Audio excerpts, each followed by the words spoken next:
Hi, welcome back. Silver and Black today, an Odyssey original podcast covering your Las Vegas Raiders. You can also hear it over the air. That's right, on the radio. The Bet in Las Vegas on Sundays. Thanks to our audience for joining us there. Also to our YouTube audience.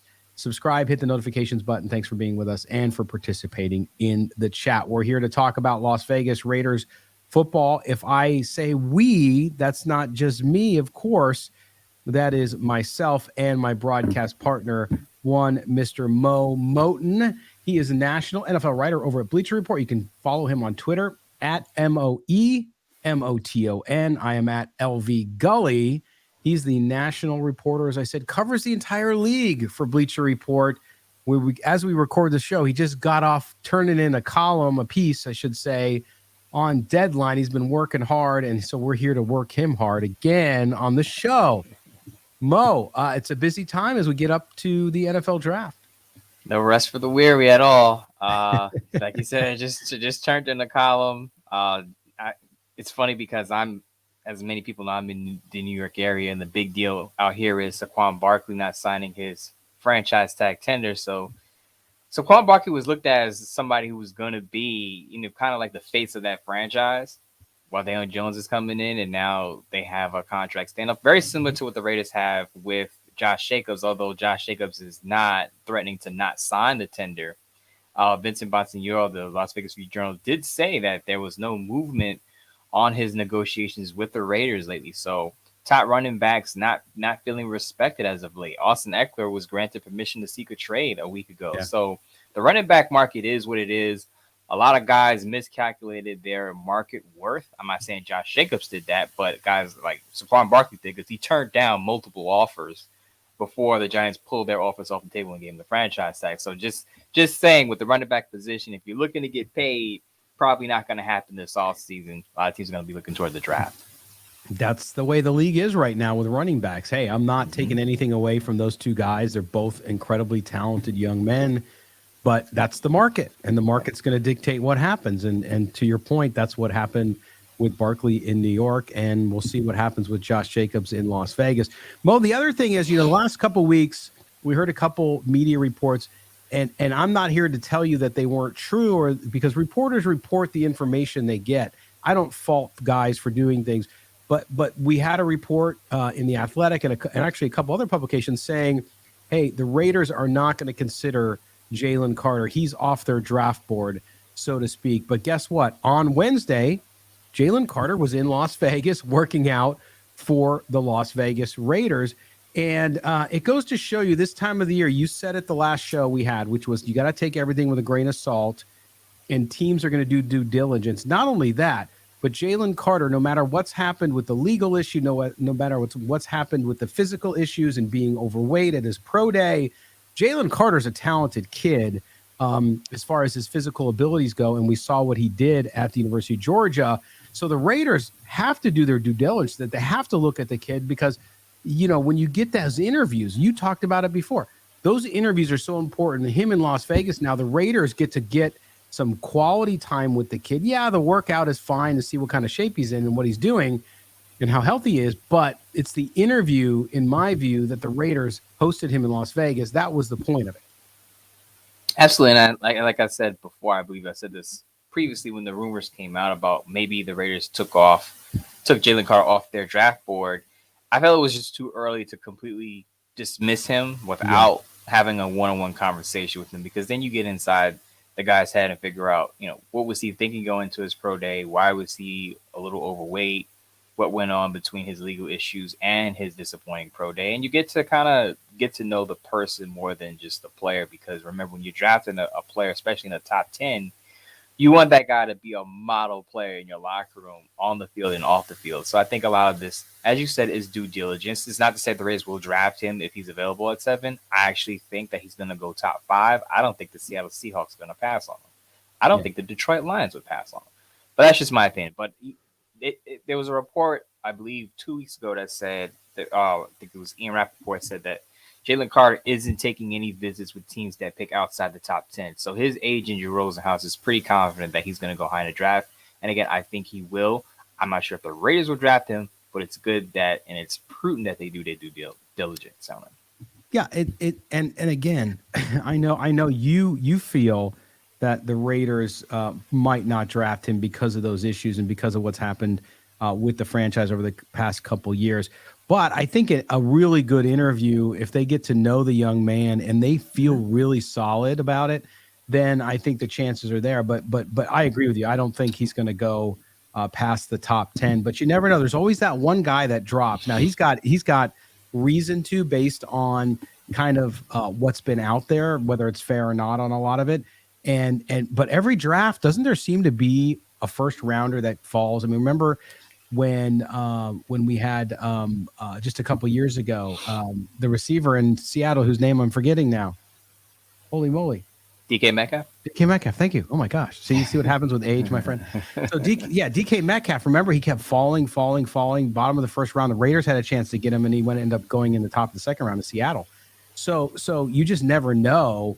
But I like the fact that the Raiders are visiting with him because it just, again, you also have to play poker. You have to make other teams also believe that there's a possibility you could take him. But one thing I'll say is, like you said, I don't think anything is set in stone as of right now. So if Jalen Carter goes in there and he blows the Raiders away with his interview, they may change their mind about him. Maybe they originally did have him off their draft board and he changed their mind. People change their mind all the time, right? Like you're allowed to do that. So, and the other thing, I'll give you even more recent situation. Malik Willis. A lot of people thought Malik Willis was going to go in the first round. He had an impressive showing at over the offseason coming into the workouts. People thought Malik Willis is going to be quarterback one because it was a very underwhelming quarterback class last year with Kenny Pickett being the first guy off the board. But a lot of people had Malik Willis going in the first round. Turns out he went in the third round. So as many times as you're going to hear over the next 2 weeks, this guy is going to be available here. This guy is going to be available there. No one really knows because a lot of the stuff that we speculate about with these mock drafts, these projections, it's all media driven. How many people are actually talking to these GMs and the GMs are actually telling them what their draft plans are? That's just not happening. So a lot of times a player you think is going to go high or low, it may be the complete opposite because teams, GMs, and scouts have a different opinion on a prospect. Right. I think some of the NFL insiders, especially those that work for the league, i.e. the NFL media, NFL channel, network, NFL.com, they tend to be, I think, a little more accurate. It used to be the old days, it was beat writers, and I'm not criticizing beat writers. The things have just changed. The NFL is now its own largest media company. So, of course, they control the flow of information, including leaks. And so, it's hard to keep track of all of that. But clearly bringing him in for a visit, smart thing to do. The other thing I want to talk about, because I know you've been mixing it up. You wrote a piece on Bleacher Report. A lot of Raider fans want the Raiders to take a run at Devin White. Yay or nay on Devin White? Talk about your column. Talk a little bit about what you see with the player. Would he be a good fit? I know your answer because I followed it and we've actually talked about it and it's economic. But tell a little bit to the audience out there about Devin White. If there's Raider Nation out there who really wants to pursue him, why or why not? There are two sides to this. Number one, as a player, I'm going to take this slow because I want people to hear me on this because people are going to automatically say, no, you're wrong, Mo, on this. And there's no right or wrong here. It's just all opinion. Number one, I'll say Devin White is obviously an upgrade over what the Raiders have now at linebacker because the Raiders don't have much at linebacker right now. Correct. Robert Spillane is probably their best linebacker. Divine Diablo, a lot of people say he may be their best linebacker, but didn't really show much last year under Patrick Graham. So Robert Spillane, Divine Diablo, either whoever you say is their best linebacker isn't good enough. Robert Spillane struggles in coverage tremendously. He's more of a downhill linebacker, two-down guy in my opinion. And Devin Diablo had some flashes as a rookie that he could be a three-down defender, but again, didn't show that last year. So Devin White coming in there would be an upgrade over what the Raiders have right now. But it's not always about plugging in a player and saying this player is better than that player, and that's why we should go after him. This isn't Madden. This isn't the video game franchise. There's money, there's cap space, there's market value involved here, and that's why I push back on people who say the Raiders should go after Devin White, because if you read the reports, the reason why these trade rumors are coming out about Devin White is because he potentially wants a new deal. And what that means is, as a Pro Bowl player, He's got a Pro Bowl year on his resume. He has a Super Bowl title on his resume. He has a 9-sack season. He's probably going to want to reset the market or come close to that. So that means you're paying Devin White at least $15 million, and it could be more than that. And what I'm saying is, Devin White, while he is a Pro Bowl player, you cannot look at just the box score stats on him and say, okay, he's a Pro Bowl player, great addition. If you watch the film, if you watched some Tampa Bay Buccaneers games, you realize he has some holes in coverage. He's not a good coverage defender at all. 2 of his last 3 years, I believe he's allowed a 121.9 passer rating in coverage. Yeah. So he could be a liability on third downs, on passing down. So my stance is I don't want to pay an off-ball linebacker, though he can help you with the pass rush. I don't want to pay a linebacker $15 million or more, and he's not a complete guy that I can rely on third downs, on passing downs in the division with Patrick Mahomes and Justin Herbert. I'm just not going to do that. The Raiders need a coverage guy in the middle of the field. Hello, Travis Kelce bullies the Raiders almost every year. Devin White is not going to help you with Travis Kelce. No, and He's I think not. Mo, I think this is a case too of, going back, if you remember that draft, right? If you remember when Devin White came out, he was a guy Raider fans really were excited about, and they wanted the Raiders to draft it because even back then, I mean, the linebacking hole has been massive and it's been forever. And so they remember the Devin White coming out of college, and to your point, not good in coverage. You're better off waiting. You get stopgaps. You find out who's available. You draft some young players and hope that they come along. To me, instead of spending $15 million on a guy who's only going to be able to be one-dimensional for you, makes zero sense. The name is out there. Fans love to glom onto names, especially when their defense is bad, because they think, oh, here's a guy, we know him from college, all that stuff. So to me, that's where. And I'm not going to speak for everybody. People can comment on the video and they can comment when they listen to the show, but I think that's where that's coming from. It is, and like you said, you mentioned it. A lot of people wanted the Raiders to draft Devin White over Cleveland Farrell. Yeah. In that 2019 class, and so I get it. So it's kind of like we didn't get him then, we could get him now. But the problem with that is he's going to cost you a lot more than he's worth right now because again, he wants a new deal. I'm not resetting the market for a linebacker who's not a complete defender on all 3 downs. It's just not going to happen. You pay that money to guys like Fred Warner, Bobby Wagner in his prime, Shaquille Leonard when he's healthy of the Colts. Guys like that, Roquan Smith, who got 5 years, $100 million from the Ravens. Guys like that, who you can put on the field all 3 downs and you don't have to worry about them being a liability. Guys like that, those are the guys you're going to pay top dollar to at an off linebacker position, by the way, which is a position that's a non-premium position. Now, again, I won't say that Devin White is one-dimensional in the sense that he can only defend and run because he can give you something in the pass rush. The Raiders, I believe, were 12th in blitz rate last year.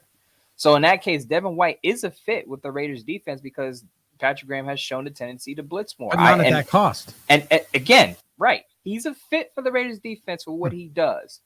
But it's the cost is what I'm pushing back on. If he didn't want a new deal, if Devin White didn't want a new deal and he was just unhappy in Tampa Bay, sure, go ahead, trade for Devin White. Give up a 3rd round pick, whatever it costs to get him.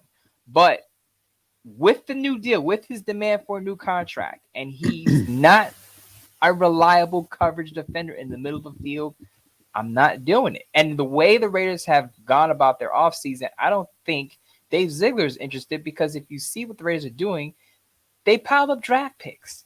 How many players did they? How many big rookie contracts, baby? How many big splashy free agent signings did the Raiders make this offseason? Now, if this was last offseason, I would say could be a possibility the Raiders may go after Devin White. But the way the Raiders have done business this offseason, they're not interested in paying top dollar guys new contracts. That's just not the mode of what they're operating in this year. No, we keep saying it here on the show. You keep saying it in your columns. And your pieces and people don't want to hear it. They get name squirrel. And so I get it. But I agree with you. It's not going to happen. All right.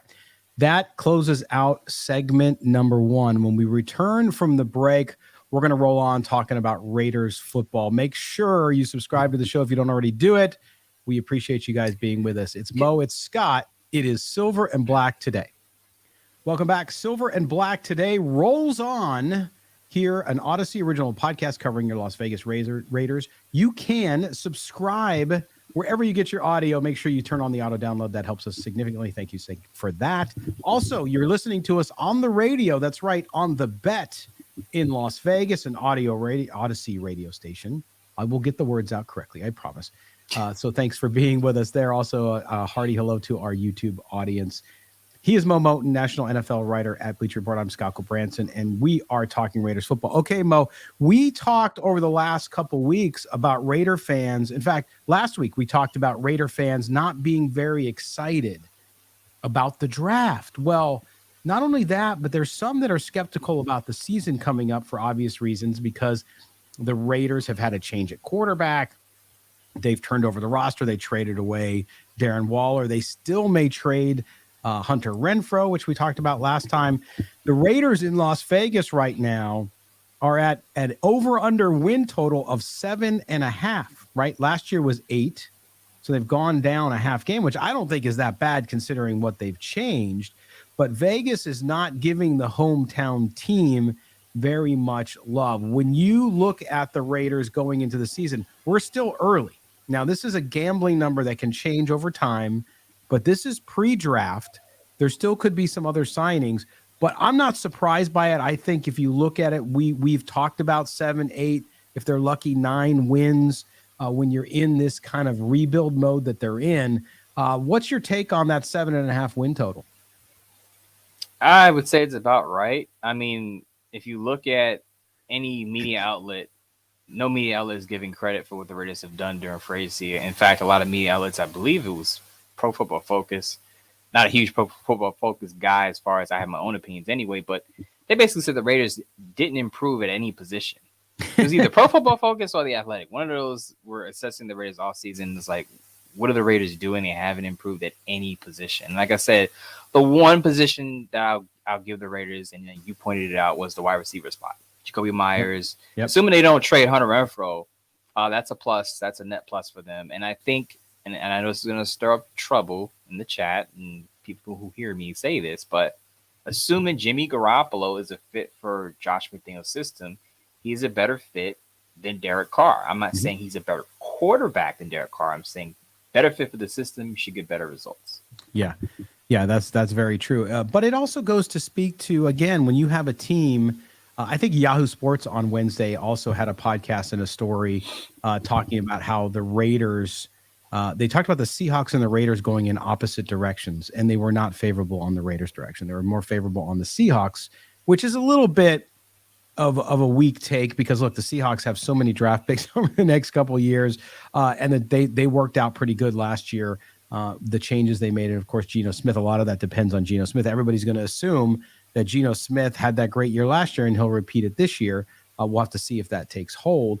But that kind of, I know Raider fans will say this, Mo. They will say, listen, they always count us out. They always hate us.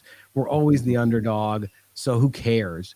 But I am curious because there are other teams I thought have gone significantly backward, more so than the Raiders, and they don't seem to be getting it. But the Raiders and Las Vegas, Josh McDaniels, who's not popular amongst the media members out there who've covered the NFL, especially on the East Coast.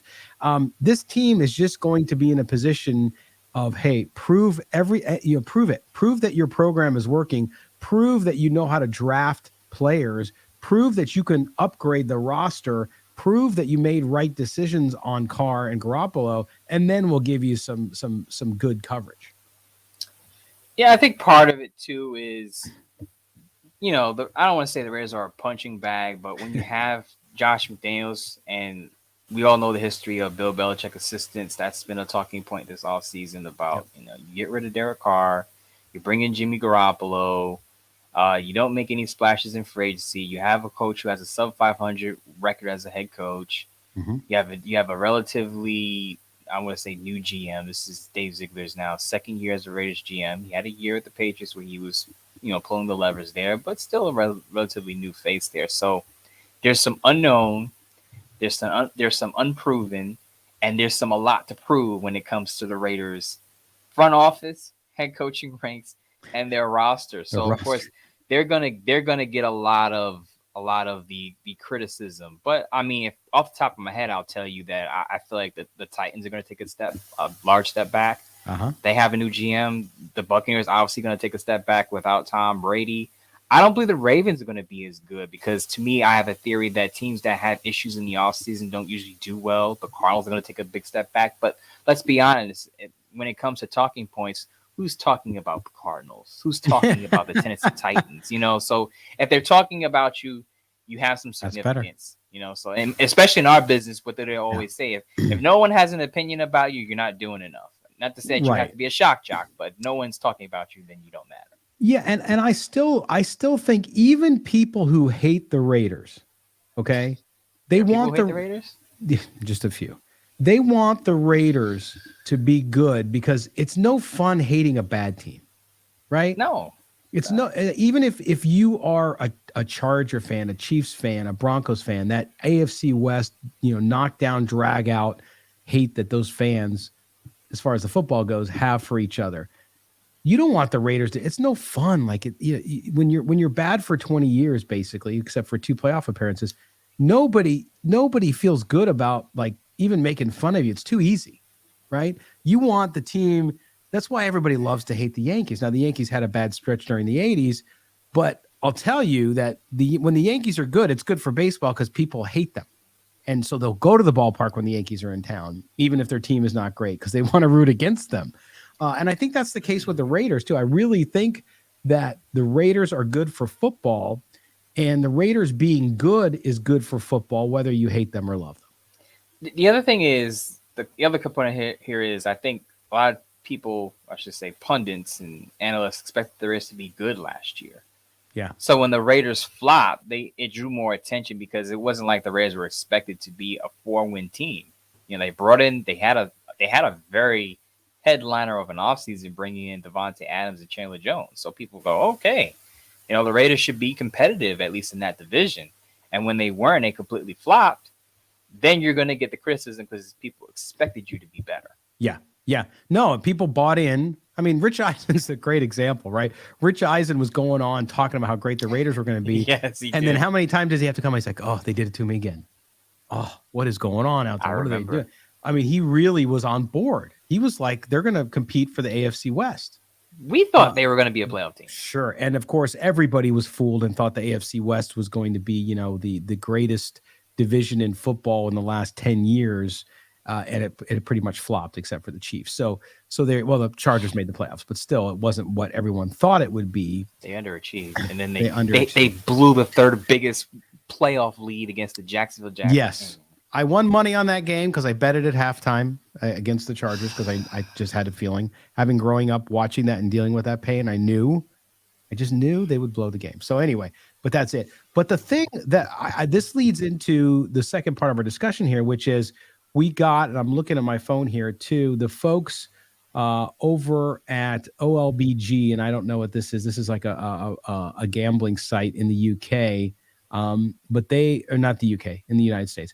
They have a ranking of the top popular franchises in the NFL. Now, we've gone through lists like this before, too, with fans and stuff like that. But the Raiders are in the top 10. Remember, the Raiders, 2 playoff appearances, right, in 20 years, 21 years. And they are still in the top 10. The top 10, Dallas, New England, Pittsburgh, Kansas City, Green Bay, Philadelphia, San Francisco, Denver, Chicago, another bad team in the top 10 as well. But the Raiders there, again, they are still a brand. It's remarkable how the brand has persevered through so many down years of bad football. And I'm going to tell you why. I got to give a credit to the folks in Raider Nation. It's them. It's that community. It's that culture that keeps the brand going because they buy the tickets. They buy the merchandise. Boy, do they buy merchandise and jerseys. It blows my mind every time I see somebody who's got like 50 jerseys on their bed for the season and they're getting ready. But I think that's the answer, right? It's also the history, of course, but it's the fans that keep them relevant. It's the fans that keep them relevant. It's the history. And if you look at the Raiders' history, they've traveled.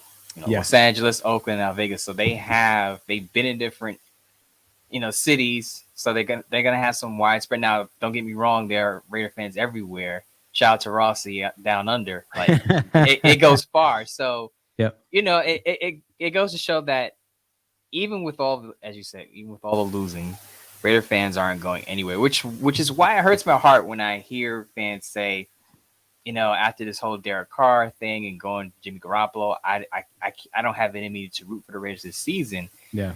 And while I can't promise you that it's going to get better with the changes that have been made, sometimes new is good. I know that's human nature is to reject the unknown. I don't want to change. I don't want to, this is new. I don't know how this is going to work out. And again, I'm not saying it's going to, but what I'm saying is it was kind of overdue at this point. I'm not going to get into the Derek Carr discussion, but he had time. I'm not saying the Raiders were perfect during his tenure, but at some point when something is not working and you have 0 playoff wins during a person's tenure and 2 appearances, you're going to make changes. And you would hope that the change is for the better. Now, we'll say for people out there pessimistic about Jimmy G, let's be honest, he's not the long-term answer there. So the Raiders are going to eventually draft a young quarterback or get a young quarterback in there to succeed Jimmy Garoppolo. Absolutely. Yeah, it's going to be interesting. And I think you're right. I think that was a lot of what happened. And it's not against Derek Carr. I think people just wanted something. They'd seen the same show over and over again. It's like having a turkey sandwich every day at lunch. Nothing wrong with a turkey sandwich, at least in my view. Great stuff. But when you have it all those days in a row and things don't seem to get better for whatever reason, you just need to switch. You need to change. And so we'll see if that change works out. Like to your point, it's not a long-term solution, but certainly in the short term, it could add some new wrinkles, especially with his knowledge of the system. Okay, we're going to take our final break. When we come back here on Silver and Black Today, an Odyssey original podcast, we are going to get to your mail. Yep, we got a couple messages. We take one off Twitter that Mo tagged. We're going to get to that one as well as some other questions, which we like to do here. So we will come back right after this message. You're with Scott and Mo. This is Silver and Black Today. Don't go anywhere. Welcome back. It is the home stretch here on Silver and Black Today, an Odyssey original podcast. Hearty hello to our listeners on the radio in Las Vegas, Nevada. That, of course, is the bet. Thank you for being with us there, as well as our audience on YouTube watching these mugs talk about football. Yes, Raiders football. Now we get to your questions, a favorite part of our week. We don't get as much mail, although it's starting to pick up now with the draft, but we always get mail. We always get messages, Mo. And coming up to the draft, I am surprised. Are you surprised? I'm surprised that we haven't had as many people with questions either emailed to us or our interactions on Twitter about the draft, like people asking about players. I know they've asked you a few more than me because of your work at Bleacher Report, but I'm a little surprised that people aren't taking an interest in who's there. You know what? It goes back to my point that a lot of Raider fans just aren't as excited about the draft as we may think. One, because Josh McDaniels is the one steering the ship. They're not happy with Josh McDaniels. A lot of people still sore about Derek Carr, so they're like, I don't really, And the other thing is the history of the Raiders drafts haven't been good. So it's like, why expect something better and different this time around when we've had the rug pulled from under us with poor first rounders, guys getting cut or waived after 1 year, guys getting in trouble. I'm just going to sit back and just watch the draft without any real enthusiasm and just see what happens. Wait and see attitude. And we said it a couple shows ago, right? That, hey, if I'm the Raider fan, I get it. Manage your expectations. I'm going to have really low expectations and not get real excited. So if they surprise me, that'll be great, right? It's like, hey, I came down, I was expecting socks and underwear for Christmas, and under the tree was a bike and a PlayStation, right? So I think that's where they're at, and it'll be really interesting to do that.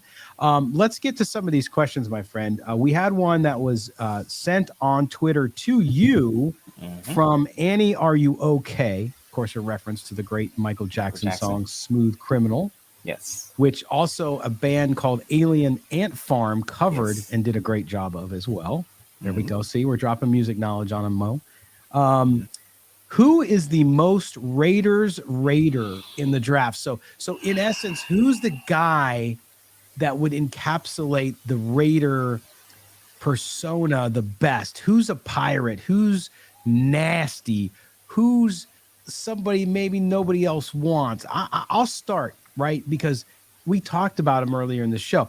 Not necessarily because he's nasty and he's the pirate, but Jalen Carter. Like, Al Davis was the king of second chances, right? I went to UNLV where our basketball coach, Jerry Tarkanian, was the king of second chances. So I relate to it. But to me, I think that Jalen Carter could be in that first round, especially the most Raiders Raider, because he got in a little bit of trouble.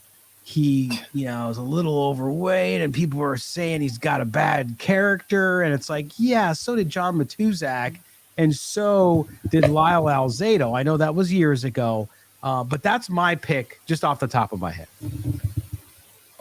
I'm gonna go with two known prospects. Okay. And one, I'll go one offense, one defense. Okay. If Al Davis was alive today, and Raiders fans are gonna be with me on this one. If Al Davis was alive today and he was making the draft picks, don't say it. Who would he draft? Don't say it. Or even move up for and draft? Don't say it. And you know it, and you know it's true. Anthony Richardson would be the most Raider prospect in this draft if Al Davis were living, because Al Davis would look at his testing numbers. Yeah. Al Davis would look at his body size, his body type, his stature, and go, that guy is a physical specimen. We need more of those guys on our football team. Yeah. We're drafting Anthony Richardson, even if we have to coax the Texans into giving up the number 2 overall pick. We're getting Anthony Richardson. Believe me, Anthony Richardson would be on the Raiders' radar, and everyone would know it if Al Davis was alive today. On the defensive side of the ball, I'm going to go with a guy that I've been talking about every day for the past 2 weeks in Devin Witherspoon, simply because he's more of the tough guy. Fans say we need a dog in the secondary. That's Devin Witherspoon. That's the type of guy, again, that's going to be physical. He can play the game with some instincts and smarts, but he's also a physical guy that can get in the backfield. And I think a lot of people were talking to me about the Lions trading Jeff Okudah, and they may go with a cornerback. And he also, Devin Witherspoon, fits what Dan Campbell wants. If you remember Dan Campbell's introductory press conference when he talks about biting kneecaps and being all this other crazy stuff, that's Devin Witherspoon. He's the tough guy. He's going to stick his nose in there. He's going to be the one in the scramble in the scrum to get physical with guys and also make plays on the backfield. So again, physical nature, tough guy, will support the run, but also a very smart, instinctive football player who can get some interceptions on the back end. Well-rounded player. I started saying no when you started this off with Anthony Richardson because it's true. You know it. It's true. You know it. Although, people, Jamarcus Russell, that's what Al did with Jamarcus. Listen, Anthony Richardson is much more talented, raw ability-wise. Come on. I don't like the Jamarcus Russell, Anthony Richardson comparisons, because a lot of the things that went on with Jamarcus Russell was he really committed, his work ethic. When you just listen to Anthony Richardson speak, you could tell they don't have closely the same mindset when they both came out of college. Completely different. I do think they will both end up not playing quarterback a lot in the NFL, but that's just me. I've been clear on that record. Yeah. But Anthony Richardson, a good young man who I think is, to your point, much more focused, in turn would be much more coachable and has a better opportunity to do something in the NFL and to realize more of his full potential. But come on, you're telling me a franchise that had Bo Jackson, one of the most physically impressive athletes of all time. You're telling me Al Davis wouldn't say that's our Anthony Richardson? That's our guy. It's hard to argue. It's hard to argue against you. He's our guy, and I just know it now. Would have worked out, who knows? But definitely Anthony Richardson would be number 1 on the Raiders draft board. Al Davis. Yes, there you go. Annie, are you okay on Twitter? Great one. That was great discussion, and we appreciate you sending that in. By the way, if you want to send in mail, you can send an email to mail@silverandblacktoday.com. That's mail@silverandblacktoday.com. Or you can hit us up on Twitter. You can see, if you're watching us on YouTube, our handles on Twitter, Mo Moton, MOEMOTON. I am at LV Gully. Also the show, you can send it there, which some of you do too as well. It's SNB Today. You can send us your questions there. We'll save it for the next show and we'll do it there. We're going to go to email now for our second question, Mo. And it comes to us from our good friend Kurt in Arizona. I believe he's in Phoenix. He says, I just want to ego boost for a second since I sent this DM in January before I realized email was easier. He says, with Okudah rumors coming out, I was curious of your thoughts of how realistic it would be for the Raiders to go for him. I also don't really trust any rumor accounts, but something to talk about that isn't straight up draft. P.S. Mo, warm potato salad take is actually solid. Hashtag let Mo cook. Let Mo cook. Thank you. Let Mo cook. What was that gentleman's name? That is Kurt. Kurt with a K in Arizona. Thank you, Kurt with a K. Kurt with a K. You deserve, I don't know what is it you deserve, but you deserve good things happening in your life, because one of the few people that will come out publicly and say warm potato salad isn't as bad as people think it is actually puts it in an email so we can talk about it live on our show. But isn't warm potato salad really just like potatoes au gratin? Isn't it the same thing, kind of? If you listen, and I'm going to say this again, and people have heard me say this before. Yeah. Warm potato salad is the cousin of mashed potatoes. Makes sense. And I get it. Like au gratin, what I'm just saying. It's just mashed potatoes with an extra twang to it. Like, I don't get why people don't want to cross the bridge between warm mashed potatoes and warm potato salad. I had warm potato salad for my birthday. It was nice. Excellent, by the way. There you go. But shout out to Kurt on that one. But almost forgot about the question. But the Jeff Okudah inquiry here. Yes. Now, of course, Jeff Okudah he was traded from the Detroit Lions to the Atlanta Falcons. I think it was a great pickup for the value. Yeah. The Falcons only gave up a 5th round pick for a guy who was picked 3rd overall in his draft class. Now, I know Jeff Okudah struggled with injuries, struggled on the field in his first 2 years, but he's coming off his best year. I believe he allowed 1 touchdown. The Detroit Lions defense was atrocious last year, but he was a bright spot. And I think the Falcons are banking on, okay, we're going to take a chance on a former top 3 pick to improve our secondary, which was also weak. Now they need a guy that's opposite of AJ Terrell for the long term. They have Casey Hayward, who Raider fans are familiar with because Casey Hayward took a year at the Raiders. Sorry, but they're going with Okudah and hopefully AJ Terrell for the long term future. And I think it was a good pickup. Now, if I was the Raiders, I would have probably tossed in a 5th for that, because the Raiders, I believe, have 3 5th round picks. Why not toss 1 pick for Jeff Okudah? I would have done that. Maybe Patrick Graham just has his eyes on the draft. As I've said before, with 12 picks, you're just thinking, okay, let's just get to the draft and get our guys. The guys are on our draft board. Yeah, and the Okudah question I wanted to get to, because he did send it to us a long time ago, and the trade happened. But it was interesting because before the trade, my point of view on it was, to your point about performance, he just hasn't performed as everybody thought he would. And so to me, it's like, okay, you could take a flyer on him and see. And yeah, obviously the trade, Atlanta, I think, got good value there, and they'll give him a shot. So we appreciate that. But most of all, the question was fantastic for Mo because it had to do with more potato salad. So there you go. Kurt needs to be heard more. Guys and gals out there like Kurt who like warm potato salad, give those people a platform so they can speak. Hear them speak. Yes. We get on to our last question of the show as we get ready to wrap up here. It's from Gary Harkenreader. Our guy sends in a lot of questions. Yes, Gary, thanks for doing that. And we're going to get to the bottom of his question because, as always, Gary's awesome. He likes to send us long messages, but I'm going to get to the draft portion because we're working up to the draft. On the draft, what have the Raiders preached? Value and versatility. O lineman must be able to play guard and center. Linebacker must be able to play fast.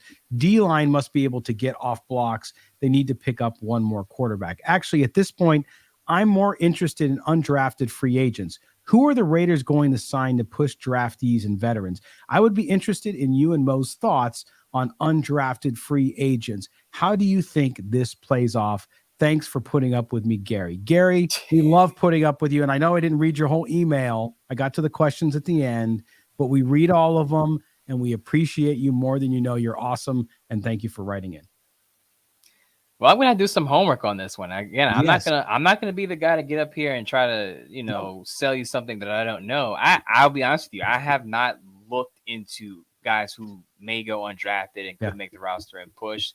simply because the Raiders have, again, 12 picks, and they have 4 in the top 100, 4 between rounds 4 and 5, and then they have 4 between rounds 6 and 7.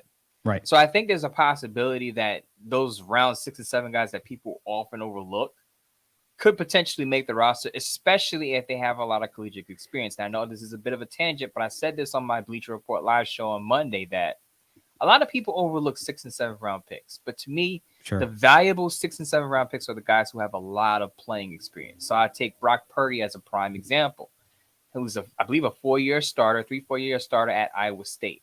And people are shocked. Oh, how was he able to come in last pick in the draft, Mr. Irrelevant? He's able to handle coming in and playing under short notice. Because I think it's because part of it, he had a lot of collegiate playing experience.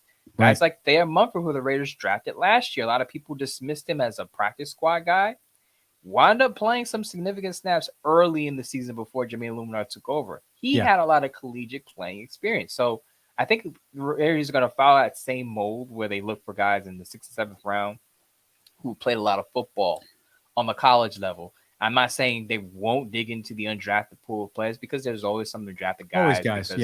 Guys who got hurt, guys who may have gotten in trouble off the field who don't get drafted. We'll see who those guys are closer to the draft. But to Gary's email, I think there will be maybe 3 or 4 guys that sneak onto the roster. Because if you look at last year, Darian Butler, who I was on from day one, seems like, Luke Masterson showed up at the end of the season. Both those guys undrafted. So there's always room for guys like that, especially when you're overhauling your defense. Chase Garbers. Oh gosh, Chase Garbers. Every time I mention the quarterback position, I don't mention Chase Garbers. There's always someone that says, "What about Chase Garbers?" And I'm just that'll be a quick camp cut. But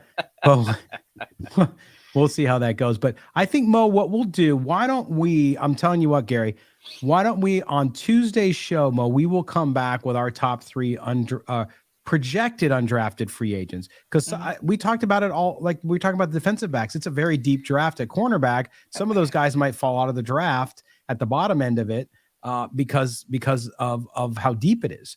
So we'll come back with 3 guys, each one of us, on Tuesday's show to talk about that. So there you go. Thank you for producing this segment. Gary's giving us homework, but we appreciate it. He's given us a segment. I love it. So there you go. All right. That is the end of the show. There we are. We're up against time. I appreciate it. As always, Mo, coming on. I know you have a Bleacher Report live coming up on Monday, right? Yeah, this week, if you haven't been following, I have a Raiders draft show on Bleacher Report on the app. I have one show just specifically for the Raiders. So, if you're not interested in hearing about the Titans or the Cardinals or whoever, it's specifically a Raiders draft show. I had one on the 3rd. The first Monday of the month. I have one on my birthday this week on Monday. I have another one coming up this coming Monday. And then I have one on the following Tuesday. So draft week, the show moves to Tuesday at 6 p.m. Nice. So just to give it a little bit of time, because as you know, during draft week, a bunch of rumors flying around about what teams might do. So I'll probably breaking down some fact and fiction or some BS meter rumor. Like, is this rumor BS or is it real or is it something to it? There's a lot of fun stuff going on. So just to give you the heads up on what's going on at Bleacher Report and the Raiders. Yes, and we'll have obviously content on draft week, and then I will be with the national audio, Brian Baldinger, and I forgot who the co-host is. Sorry to you. I will figure that out for the next show, but I'll be on with them live after the Raiders' first round draft pick. As well on draft night. So we'll put that out there. And then of course we'll do our pre and post draft shows and we'll get you that schedule. Go ahead, Mo. You had something to say. I guess I got an announcement. I didn't even tell Scott this, so I'm just going to spring it on you all at once here. Matt Holder, who is a Bleacher Report scout, will be on the show Monday. I actually kind of reached out to Matt and he said he'll be on the show. Matt's a busy guy because he's all draft. He is scouting a bunch of prospects. So to Gary Harkin reader, I'm sure Matt will have some undrafted guys that he likes. Maybe we can ask him about that too. But he'll be on the show actually Tuesday.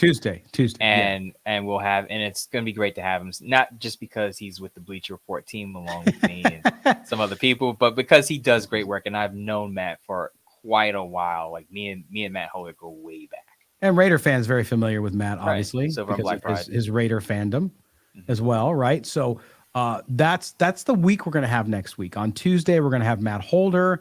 And on Thursday, we have Brian Baldinger. So Baldy's coming back as well for that show. So we'll make sure that you listen in. It's going to be a big, big week, followed by the next week, which is draft week. So the next 2 weeks here, Silver and Black today. Mo and I won't be sleeping, but we will have some great content. So make sure that you do not miss it. All right, my friend, as always, a pleasure. I will talk to you again on Tuesday. Yeah, I got to dig into some undrafted free agents now because Gary. Me too. Shout out to Gary Harkin-Reader. Me too. I got to find some obscure player from some D3 school. I got to find somebody. All right. All right. Thank you all for being with us again. We are an Odyssey Original Podcast. Also heard, and a special shout out to my peeps in Las Vegas, including my son Ryan, who's in college there, who are listening to us on The Bet in Las Vegas. Thanks for being with us. Make sure you subscribe to the show wherever you get your podcasts. Follow us on Twitter, SNB Today, and you can follow us on Facebook, all the other places you follow, radio shows, podcasts, anything you're interested in with Raider Nation as it's concerned. We appreciate that. A special thanks out to our producer, David Stepanian, and for my co-host, Mo Moten, I am Scott Branson. This has been Silver and Black Today. We'll talk to you guys on Tuesday. Take care now.